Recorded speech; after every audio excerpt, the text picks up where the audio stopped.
dark horse for the ACC this year, I look at SMU. SMU joins the ACC after leaving the American Conference, in which they were just champions of in 2023. Rhett Lashley returns for his third year. He went from 7-6 to 11-3, conference champions. Preston Stone returns. They got a lot coming in. It was a lot to like, and I think they're going to be a team that can really cause some chaos, even though they're in a new conference. They're not ones that you typically think of in the ACC.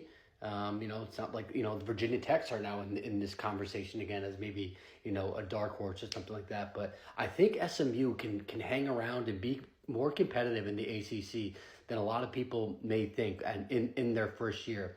Now, I do think it's a little bit of a stretch for them to win and compete for an ACC championship.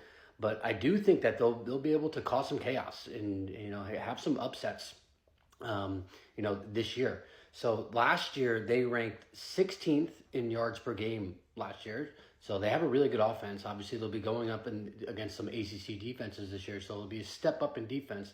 But they have a solid foundation in offense with a returning quarterback who is really great. So in Bill Connolly SP Plus rankings, they ranked 27th, which is 5th in the ACC behind Florida State, Miami, Clemson, and Louisville. Like the teams that you would expect them to be up there. They're 5th. They're ahead of, a lot of the other teams in the ACC. They're plus 1,800 in odds behind NC State, Virginia Tech, and then the top 4 of Miami, Clemson, Florida State, and Louisville.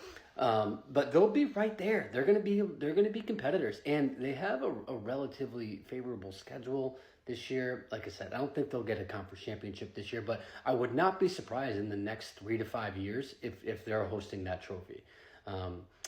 So SMU, they're serious about football too. They're joining the ACC without taking any money from the conference for 7 years.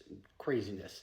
So they'll be paying their own way, and they have the money and they have the backing to do so. And I don't think this is going to be like how the 4 teams entered in the Big 12 last year, where they kind of fit in at the bottom of the pack. I think SMU is going to come in and make some noise and be considered in like the high tier 2s or maybe the lower tier 1s of the ACC.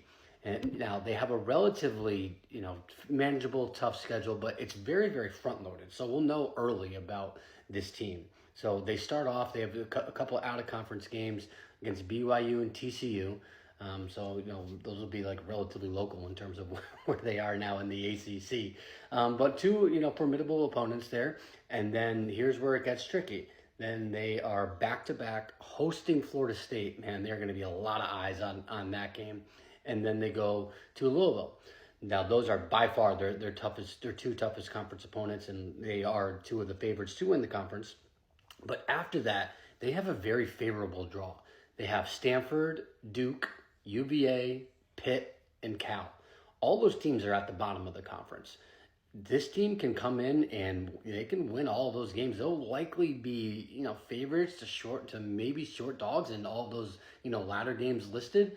So they can be, a serious contender in the ACC this year and cause some chaos. So I'm looking forward to SMU. They are my dark horse team in the ACC. Follow at bigbodyball CFB on TikTok, Twitter, YouTube, Instagram, all the socials.